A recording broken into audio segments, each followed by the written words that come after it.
नमस्कार दोस्तों, बालाजी स्टडी अड्डा में आपका स्वागत है।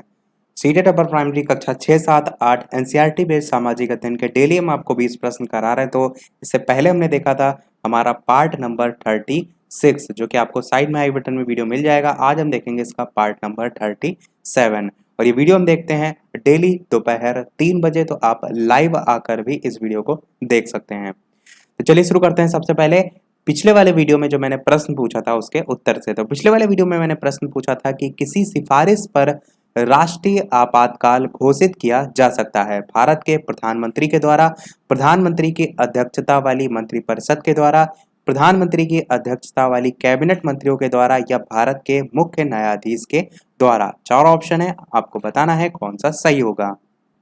तो चलिए बात करते हैं उत्तर की। तो आपका ऑप्शन नंबर सी बिल्कुल सही हो जाएगा कि जो प्रधानमंत्री है उसकी अध्यक्षता वाली कैबिनेट मंत्रियों के द्वारा। जो प्रधानमंत्री होता है और कैबिनेट जो अन्य मंत्री हैं उनसे मिलकर जो बनी परिषद होती है, तो आप कह सकते हैं कि राष्ट्रपति जो आपातकाल की घोषणा है, जो कि आपका प्रश्न में पूछा गया था, तब तक जारी नहीं कर सकता है जब तक कि उसे केंद्रीय मंत्रिमंडल का निर्णय जो है वो ना मिले। और केंद्रीय मंत्रिमंडल में आपका ये जो ऑप्शन सी में लिखा हुआ है ये जो है वो आ जाएगा।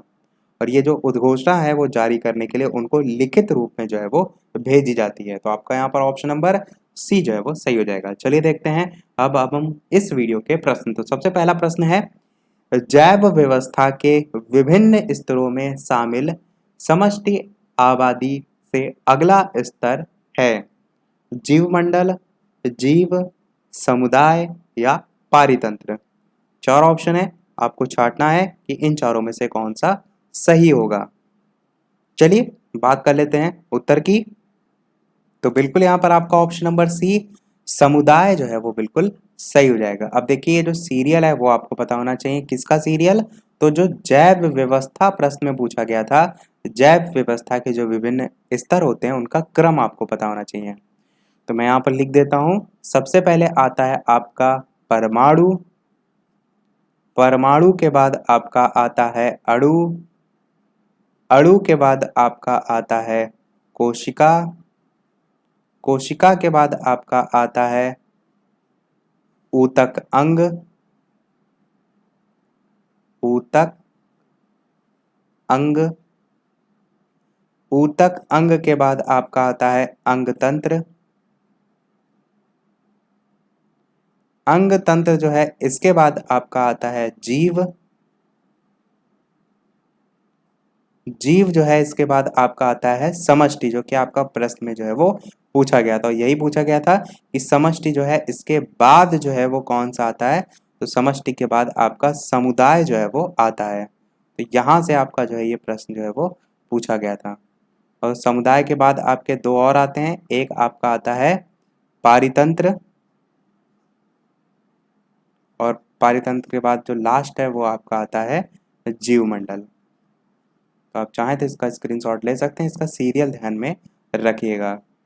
एक बार मैं यहाँ पर फिर से रिपीट कर देता हूँ। परमाणु, फिर अणु, फिर कोशिका, फिर ऊतक अंग, फिर अंग तंत्र, फिर जीव, फिर समष्टि, फिर समुदाय, फिर पारितंत्र, फिर जीवमंडल। तो इस प्रकार से यहाँ से प्रश्न पूछा जा सकता है। देखते हैं दूसरा प्रश्न कि किसके सुझाव के बाद भारतीय राष्ट्रीय संघ को भारतीय राष्ट्रीय कांग्रेस में बदला गया।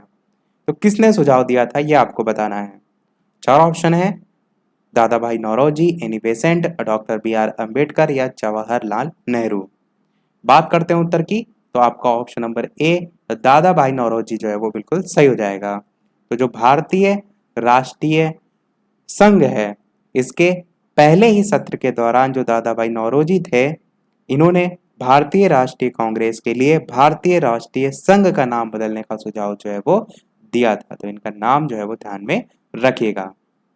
तीसरा प्रश्न है आपका, पाचन तंत्र में कौन सा अंग शामिल नहीं है? फेफड़ा, ग्रसनी, अग्नाशय या कोलन। 4 ऑप्शन है, आपको बताना है कि पाचन तंत्र में कौन सा अंग शामिल नहीं है। चलिए बात करते हैं उत्तर की। तो आपका ऑप्शन नंबर ए फेफड़ा जो है वो बिल्कुल सही हो जाएगा। क्यों? क्योंकि ये आपका श्वसन तंत्र में जो है वो शामिल होता है और प्रश्न में आपका पाचन तंत्र पूछा गया है। देखते हैं अपना अगला प्रश्न।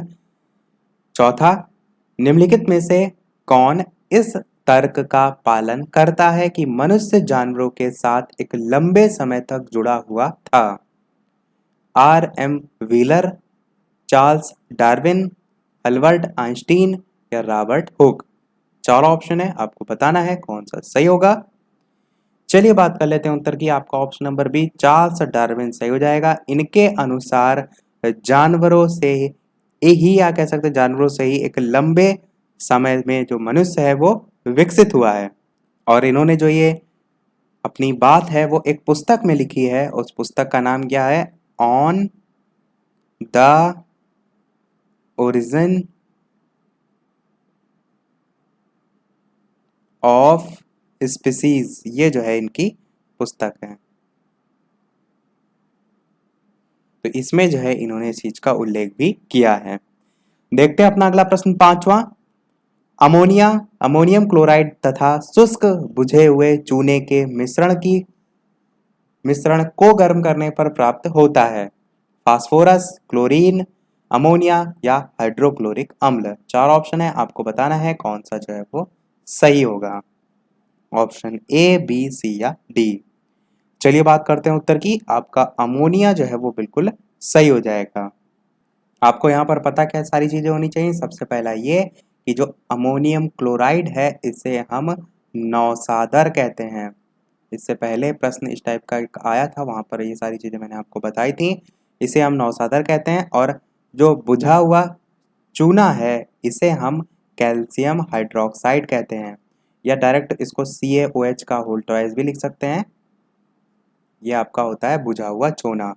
बुझा हुआ चूना, कैल्शियम हाइड्रोक्साइड, और इन दोनों का जो मिश्रण होता है उसको गर्म करने पर आपका अमोनिया यानी कि NH3 जो है वो प्राप्त होती है। तो इसकी रिएक्शन जो है इस प्रकार से जो है वो की जाती है। चलिए देखते हैं अपना अगला प्रश्न, छठा। भारतीय महिला संघ की पहली अध्यक्ष आपको बताना है कौन थी?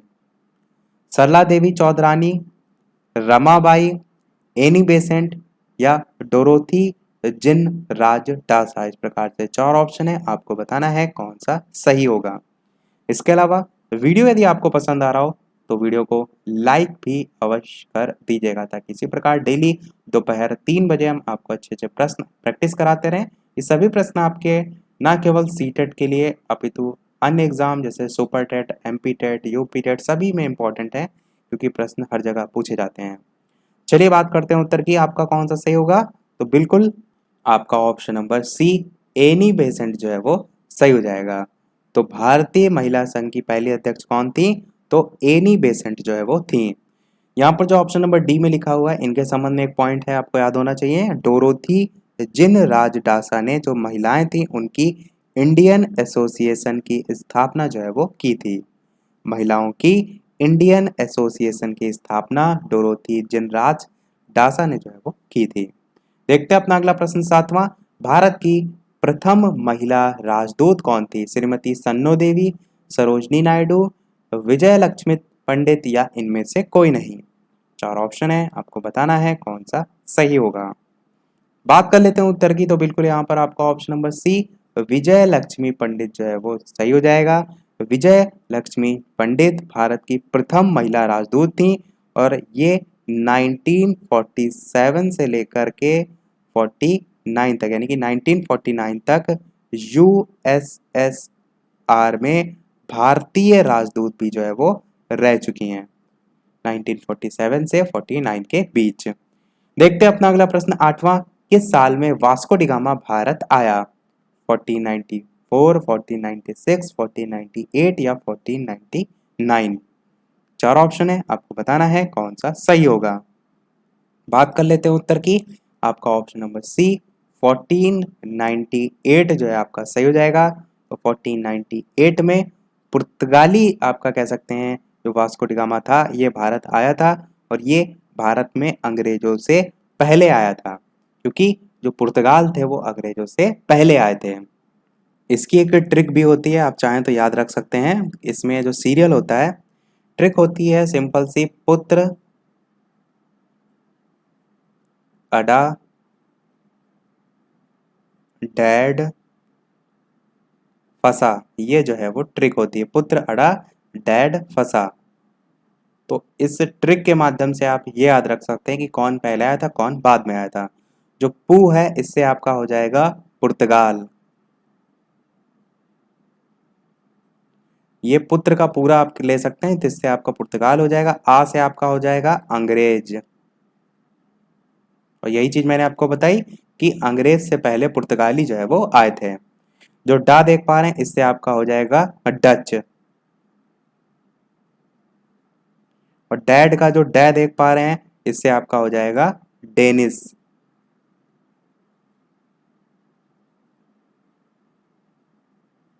और जो फसा में फा देख पा रहे हैं इससे हो जाएगा फ्रांसीसी।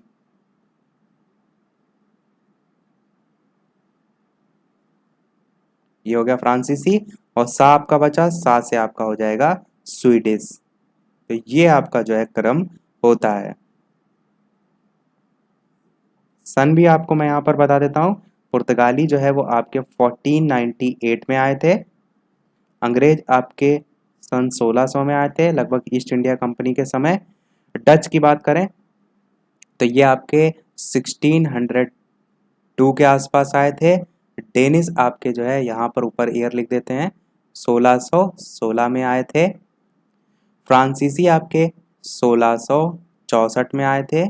और जो स्वीडिश हैं ये आपके 1731 में आए थे। तो ये जो है आपकी ट्रिक है। ट्रिक अच्छी लगी हो तो वीडियो लाइक ना किया हो अभी तक तो कर सकते हैं, और स्क्रीनशॉट भी आप ट्रिक का ले सकते हैं आप चाहें तो। चलिए बढ़ते हैं अपने अगले प्रश्न 9 की तरफ। अगला प्रश्न 9 है कि भारतीय संघ के दक्षिणतम बिंदु तथा भारतीय मुख्य भूमि की दक्षिणी छोर में कितने अक्षांश का अंतर है। अच्छा प्रश्न है। 2 डिग्री अक्षांश, 15 डिग्री अक्षांश, 18 डिग्री अक्षांश या 22 डिग्री अक्षांश। 4 ऑप्शन है, आपको बताना है कौन सा सही होगा।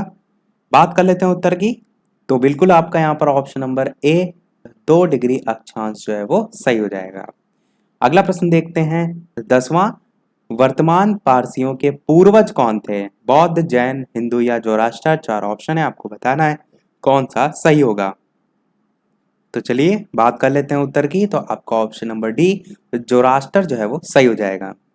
और बात करें जो पारसी हैं ये आपके गुजरात, महाराष्ट्र में और या कह सकते हैं इन राज्यों में आपको ज़्यादातर देखने को मिलते हैं। और इसके साथ साथ जो ये जोराष्ट्र हैं ये जो है आपके इनके वंशज थे। किनके वंशज थे तो आप कहेंगे पारसियों के जो है वो वंशज थे।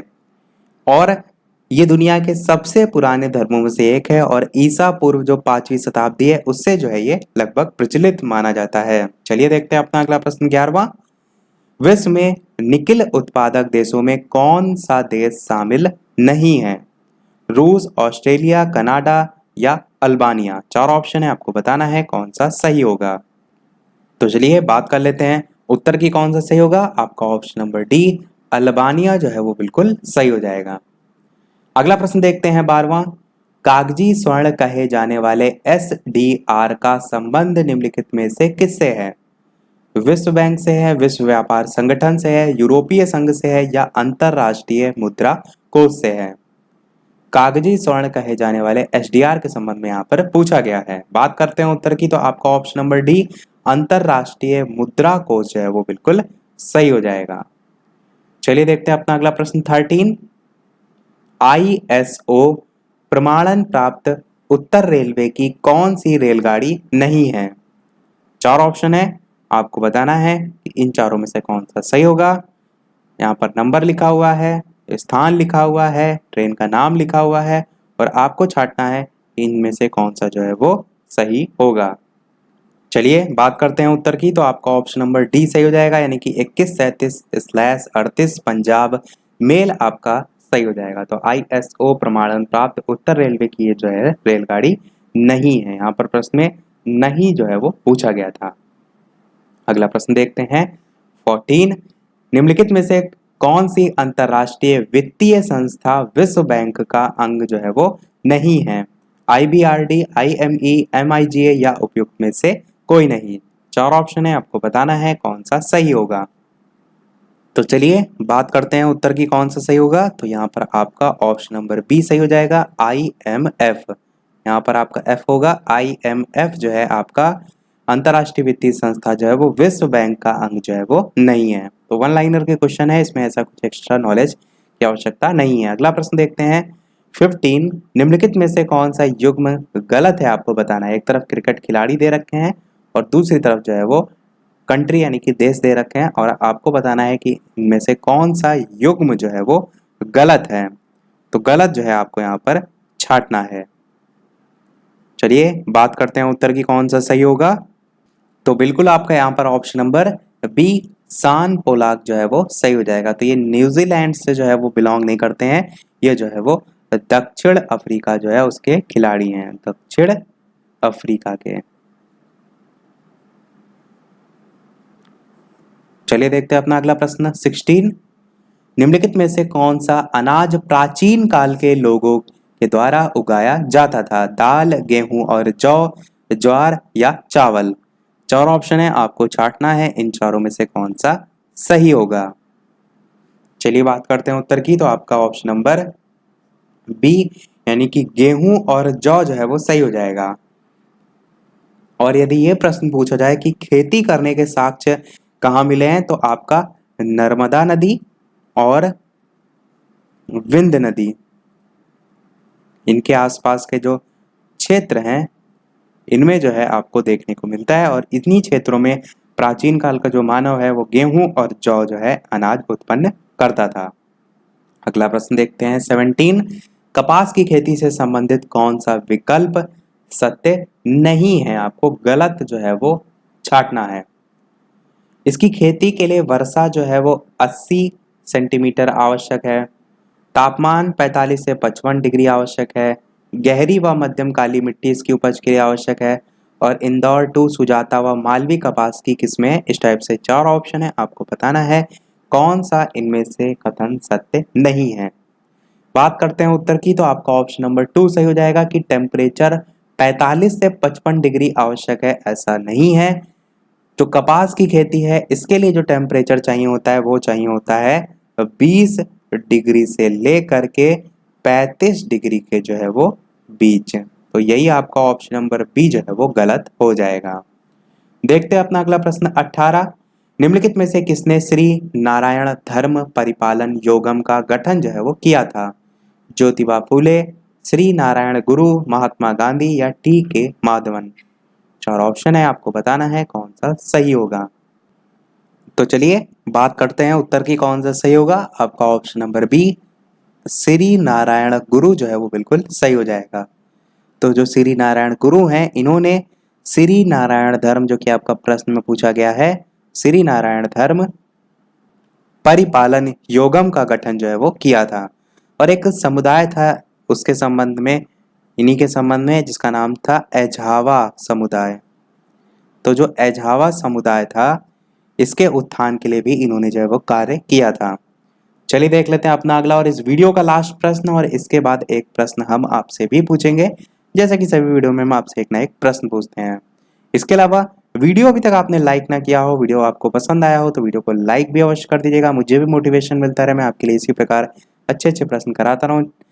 चैनल पर नया हो तो सब्सक्राइब भी अवश्य कीजिएगा, और टेलीग्राम चैनल से यदि आप नहीं ऐड हैं तो सभी लेटेस्ट इंफॉर्मेशन सबसे पहले आपको पाते रहने के लिए टेलीग्राम चैनल से जरूर जुड़ जाइए। वहाँ पर सभी अपडेट आपको सबसे पहले जो है वो मिलते रहेंगे, और डायरेक्ट भी बालाजी स्टडी अड्डा सर्च करके टेलीग्राम पर वहाँ पर आप ऐड हो सकते हैं। तो चलिए अब बात करते हैं प्रश्न की, कि मान लीजिए कि नाइजीरिया का स्थानीय समय 11 बजे सुबह के हैं और भारत में उस समय 3:30 दोपहर तक का ही दिन है। अगर भारतीय समय रेखा 82 डिग्री 30 मिनट से गुजर रहा है तो नाइजीरिया समय अक्षांश रेखा पर क्या होगा, ये यहाँ पर पूछा गया है। चार ऑप्शन दे रखे हैं, आपको बताना है कि इन चारों में से कौन सा सही होगा। तो चलिए बात करते हैं इसके आंसर की। तो सबसे पहले यहाँ पर देखिए कितना बजा है, तो 11 बजा है सुबह का, और भारत में देखिए तो कितना बजा है, 3:30 हुआ है दोपहर का। तो इन दोनों का डिफरेंस कितना होगा, तो 11 से 12 आप जाएंगे, 1 घंटा उधर होगा, 3.5 घंटा उधर होगा, यानी आप कह सकते हैं 4 घंटे 30 मिनट आपका इसमें डिफरेंस आ जाएगा। अब आप इसे मिनट में चेंज कर लीजिए, तो 4 घंटे यानी कि 6 4 जा 24, 240 मिनट इधर हो जाएगा और इधर 30 मिनट ऑलरेडी है जिसको आप जोड़ेंगे तो 270 मिनट आपका टोटल आ जाएगा। अब डिग्री और मिनट का आपस में क्या रोल होता है, तो आप कहेंगे 4 मिनट जो है आपका बराबर होता है 1 डिग्री के। 4 मिनट 1 डिग्री के बराबर होता है, तो 270 मिनट कितने डिग्री के बराबर होगा, तो 4 से आप भाग दे देंगे तो आपका डिग्री में मान निकल के आ जाएगा 67.5। बस यही आपका उत्तर जो है वो हो जाएगा। प्रश्न में क्या कह रहा था, अगर भारतीय समय रेखा पर 82 डिग्री 30 मिनट से गुजर रहा है तो नाइजीरिया समय अक्षांश रेखा पर क्या होगा, तो आपने उसके अनुसार चेंज कर लिया, तो यही आपका 67.5 ऑप्शन नंबर सी जो है वो बिल्कुल सही हो जाएगा। चलिए देख लेते हैं अपना वो प्रश्न। जैसे कि सभी वीडियो में हम आपसे एक ना एक प्रश्न पूछते हैं, इस वीडियो का आपके लिए प्रश्न ये है कि अमोघ वर्ष प्रथम किस वंश का शासक था? पल्लव वंश का, मौर्य वंश का, राष्ट्रकूट वंश का या प्रतिहार वंश का? ऑप्शन ABCD 4 ऑप्शन है। अपना उत्तर वीडियो के मेन कमेंट में टाइप करके अवश्य बताइएगा। इसी के साथ हमारा आज का पार्ट समाप्त होता है। देखेंगे हम इसके अगला पार्ट कल दोपहर 3 बजे, तो सभी लोग लाइव आ जाइएगा। चलिए मिलते हैं फिर कल नेक्स्ट वीडियो में एक नए टॉपिक के साथ। तब तक के लिए नमस्कार, थैंक यू फॉर वॉचिंग।